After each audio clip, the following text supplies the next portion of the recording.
remains found on the property of a home in South Crest. We have the latest on the investigation. Fatal big rig crashes spark massive crackdown, a new federal warning for nearly half of all trucking schools. The city of Carlsbad considering age restrictions for e-bike riders. The meeting tonight. The coyote that attacked 2 children at the Westfield UTC has been humanely euthanized. I have more from the California Department of Fish and Wildlife. No internet service, no phone service, and no answers from AT&T. We'll hear from frustrated business owners in this shopping complex in the Midway District. It's Giving Tuesday, why your donation this year means more than ever. CBS 8 News live at 6 starts now.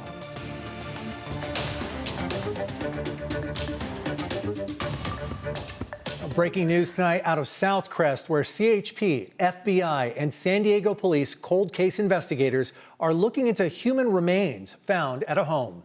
Good evening and thank you for joining us. I'm Carla Cicchetto. I'm Marcella Lee. We've been following the story all afternoon. Investigators have swarmed the house on Newton Avenue. That's off South 35th Street. CBS 8's Richard Allen joins us live not far from there with what we know right now. Richard?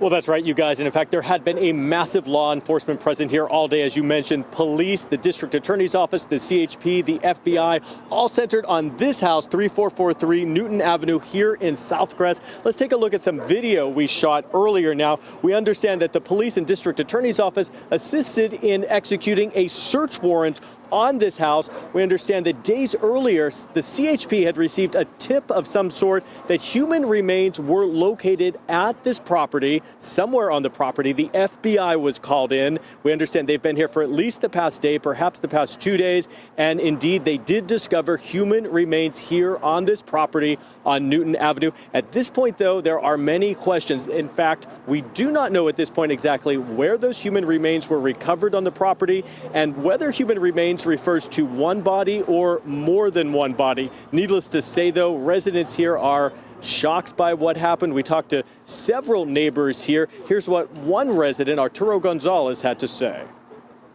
It's definitely chilling, and we see things happen like this every single day. And so it's kind of getting more and more normal to see these kinds of things happen, and it's sort of unfortunate. But yes, it is scary, and I hope that nothing like this happens again. And at this point, many other questions remain, including the identity of those human remains and, of course, the cause of death. We understand that San Diego Police Cold Crime Case Unit, along with their Missing Persons Unit, is working on this, along with the district attorney and the medical examiner, to try to get some of those answers. We'll continue to follow this story. We'll bring you the latest on air and online. Carlo and Marcella. Thank you, Richard, and stay with CBS 8 for any new developments on the story. We will have any updates posted on CBS8.com. You can also follow us on social media or download our free CBS 8 app.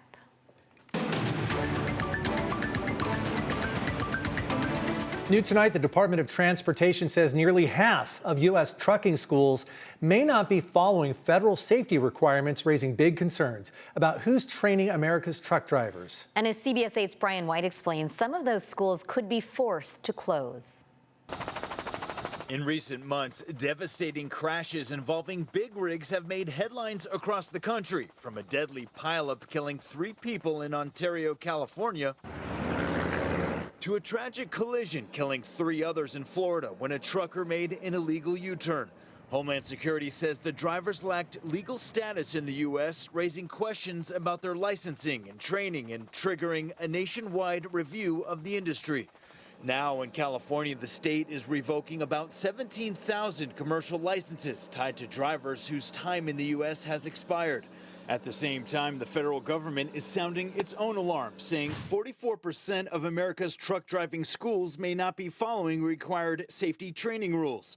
The Department of Transportation says almost 3,000 schools could lose accreditation within 30 days, and another 4,500 are on notice. On top of that, Homeland Security is auditing trucking firms in California owned by immigrants to verify the status of their drivers and whether they're qualified to hold a commercial license. At United Truck Driving School in Santee, instructors walk students through every step of operating these big rigs. And as an accredited program, safety is at the center of everything they teach. When you are driving that truck down the freeway, you are taking a lot of people's lives in your hands because you have to be able to safely maneuver that vehicle on the road. President and owner of the school, Kristen Hanley, says they put safety above all else, but she sees others in the industry taking shortcuts. Unfortunately, people are cutting corners by just not meeting those minimum standards and allowing somebody to get through who really shouldn't. Shift 7. Kwesi Lightborn lives in Ramona. He's working on his license and learning how to shift a big rig here on the simulator. It's a little nerve-wracking, but after a while you get the hang of it. He says the rollback of licenses across the state motivated him to seize the opportunity and high demand. It's devastating, the fact that people are losing their lives because people don't have the proper training or they're just getting thrown in behind a truck. It's very bad. His concerns echo what many in the industry have been saying, that inadequate training puts everyone on the road at risk. Safety needs to be of utmost importance. You are out on the public road, could be your family next to that truck, and you want to make sure that that driver knows what they're doing and how to operate that vehicle safely. And with lives at stake on every freeway, regulators say strengthening these training standards is necessary to prevent more tragedies. I'm Brian White, CBS 8. Thanks, Brian. Carlsbad city leaders are meeting right now talking about new e-bike safety rules. The biggest change would be setting the minimum age for e-bike riders at 12 years old. CBS 8's Steffi Roche has been following the story. Joins us live with what we know so far tonight. Steffi. Well, right now, the city of Carlsbad does not have an age limit for e-bike riders, but all of that could change at this meeting that's going on here behind me. Now, earlier this year, legislation was passed that allowed cities in San Diego County to establish a minimum age for riding e-bikes. The new law applies only to the class of e-bikes that go 20 miles per hour. Coronado was the first local city to enact e-bike restrictions, and now Carlsbad will consider approving their Traffic and Safety Mobility Commission's recommendation that kids 12 and younger not be allowed to ride e-bikes. Ahead of the meeting, I caught up with Carlsbad resident Brad Baxter, who supports the move to have an age restriction. When I drive around, the kids on e-bikes, they're like omnipresent everywhere. I've come very close to having, negative interactions with them. So, and a lot of the kids just don't know the rules, and so they're just out having fun and having a good time. But at the same time, they're going to get injured. Now, this meeting just began at 5 o'clock. We're going to head inside right now, and we'll bring you more tonight at 10 o'clock on the CW San Diego and at 11 on CBS. For now, reporting live from Carlsbad, I'm Steffi Roche, CBS 8. An Encinitas city council member accused of assault may have his criminal case dismissed. Back in July, you might remember, Luke Schaefer was accused of reversing his car into another person's trash cans, which then struck that person's hands. Yesterday, a judge granted Schaefer misdemeanor diversion. That means the case could be dismissed if he completes certain requirements like anger management classes, 60 hours of volunteer work, and abiding by a criminal protective order served against him. Tonight, we're learning a coyote that attacked 2 children at the UTC Mall last week has been euthanized. CBS 8's Alex Cheney joins us live from the mall after speaking with the California Department of Fish and Wildlife. Alex? Yeah, that's right. The Department of Fish and Wildlife said it's really uncommon to have these sort of coyote attacks happen here at really populated, bright places. Typically, it's more out into the mountains or more rural areas. They believe that the coyote made its way over here to the parking lot because it smelled the food from some of the restaurants and was drawn here.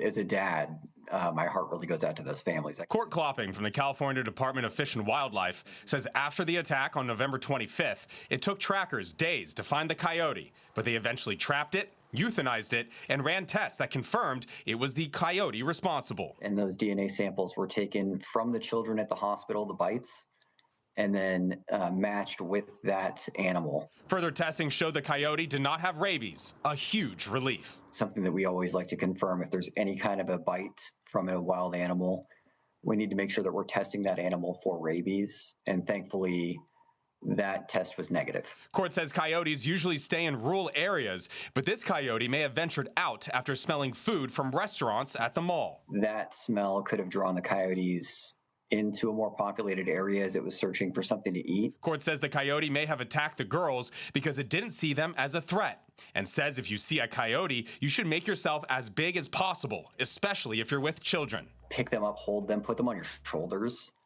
make yourself as large as possible and imposing, look like more of a threat to them, and then they're less likely to come towards you. Court says his heart goes out to the families affected. I can't imagine what they must have been thinking or going through when that happened, and it's scary. I imagine it was extremely scary. The latest update from the San Diego Police Department on those two girls is that one of them, a 3-year-old, was treated at the hospital for bite injuries to her hip and to her arm. She was released. The status of the other young girl is still unknown. I'm Alex Cheney, CBS 8. Thanks, Alex. It's not too late to give back on this Giving Tuesday. We'll share how you can help local groups make a big difference still ahead. Plus, frustrations from local businesses who say they've lost out on business because of poor AT&T service. And later, how some San Diegans are changing their shopping habits this holiday season.